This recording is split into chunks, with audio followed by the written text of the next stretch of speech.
Yesterday at your press conference, you made an important announcement, and my colleague asked you about it regarding the 2,000 Ukrainian soldiers being blocked in the Kursk region, apparently from elite units. I would like to know how this happened, and it's important that when we read reports on the progress of the fighting, we understand that these are fairly dry terms. But behind these terms are our people, our heroes, those who are fighting, struggling, and those who die or suffer severe injuries. Perhaps you can share something now about those who are heroically fighting in the Kursk region? What forces were involved in this operation? Indeed, about 2 weeks ago, the 155th Brigade of the Pacific Fleet Marine Corps broke through the enemy's defenses about 10 kilometers from our state border. Then, along the state border, they began advancing boldly and heroically, covering another 10 kilometers. To consolidate this success, other Russian military units were brought in. This included the 810th Brigade of the Black Sea Fleet Marine Corps and Airborne Forces units, specifically the 106th Airborne Division.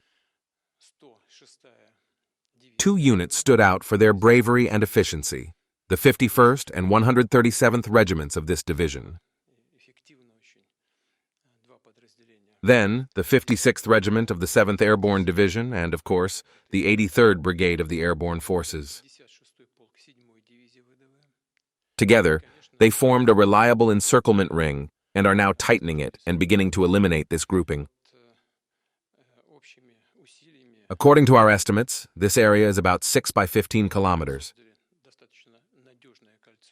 There are approximately 2,000 people there. According to the prisoners, there are indeed prisoners who are surrendering. Of course, our guys are accepting the prisoners, guaranteeing their lives, safety, and treating them properly. According to the prisoners' testimonies, the command within this enclave is disrupted and panic is growing. However, the commanding officers, who execute their own soldiers upon the first attempt to surrender, are trying to hide from the Ukrainian military that they have been encircled. But the situation hasn't changed.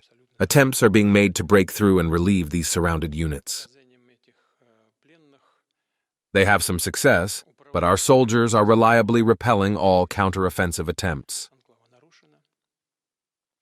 But we understand that military operations are very complex, multi-vector processes.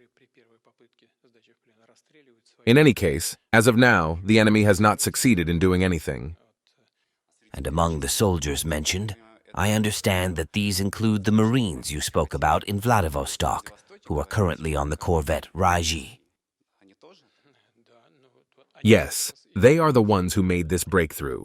They are the ones who created the main conditions for these successful actions. It's the 155th Brigade of the Pacific Fleet Marine Corps. We will keep a close watch on this. You also discussed the state of the European economy at your press conference yesterday. We see what's happening there. Factories are closing, production is moving to the US. However, as you mentioned, it's just a matter of pushing a button, and the unbroken branch of the Nord Stream pipeline would start pumping gas to Europe. But we hear other things as well, that even the gas that is being transited through Ukraine, our Russian gas, may stop flowing to Europe from the new year. Ukraine has announced that it will not extend the contract for this gas transit. So how will Europe receive gas then?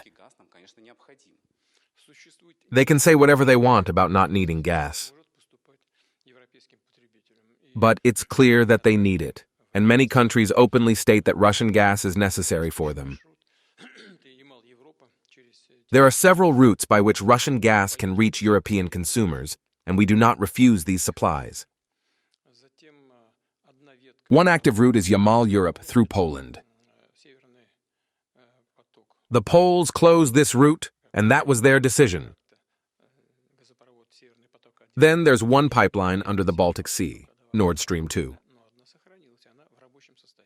As we know, as a result of a terrorist attack, Nord Stream 1 and one line of Nord Stream 2 were destroyed, but one line remains, and it's operational.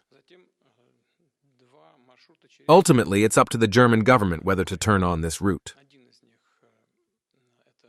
We are ready to supply through this route.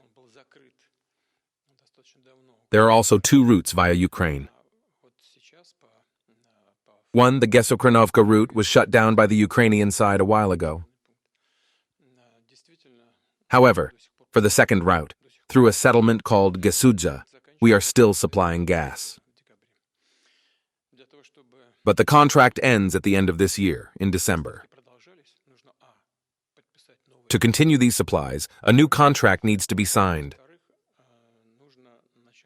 And secondly, the reservation of the capacity for this supply should have been done back in July so that someone could use it. I'm mentioning July because of certain European energy laws.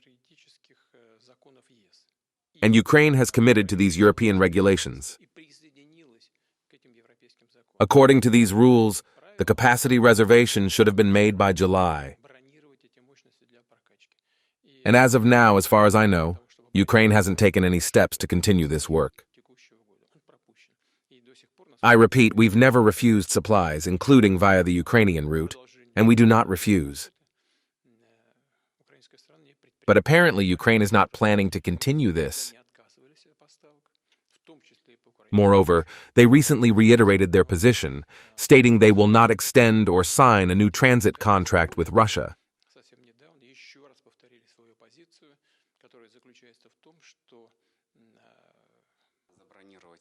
This means they are closing this route. Can they still reserve the capacity before the new year? They should have done it in July. According to European laws, they should have done it in July, because this is a big task. They would have needed to reserve this capacity and then work with those who are already on European territory, and so on. It's a whole process. Of course, considering the general situation in Ukraine, anyone could act if they wanted to. But so far, nothing is happening, and Ukrainian officials are stating that they are not planning to continue this transit route. Sorry for the question, but maybe I don't understand something. We know, Victor, what's happening in the Kursk region, and that one of the largest gas distribution stations, Sudzha, is located there. So how is our gas still flowing there now? It's in automatic mode. The calorific value and other parameters are determined by other measures, which are difficult to confirm. Therefore, continuing the transit via this route presents certain difficulties. But that's not even the issue. The problem is that the Ukrainian side has officially and publicly stated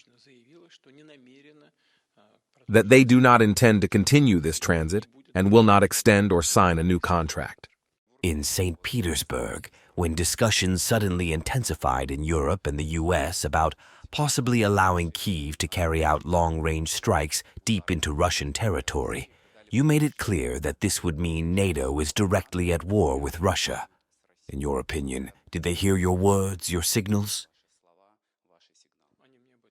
They haven't told me anything about it, but I hope they heard, because of course, we will also have to make decisions for ourselves. The point is not whether they allow or don't allow someone to use this weapon against Russia. I already said this in my very first statement when I was in St. Petersburg. Ukrainian troops cannot use this weapon on their own. Only NATO specialists can do that, because it requires satellite reconnaissance, which Ukraine, of course, does not have. We understand that. It requires specialists who will, based on this intelligence, create flight missions and carry out a series of other operations. The Ukrainian army cannot do this on its own. That's why what's happening now is all being done by NATO officers. The only question is whether they will allow themselves to strike deep into Russian territory or not. That's the question. Naturally, we will have to respond accordingly. How to respond? When? Where exactly? It's too early to discuss that. But, of course, our Ministry of Defense is thinking about this and will propose various response options.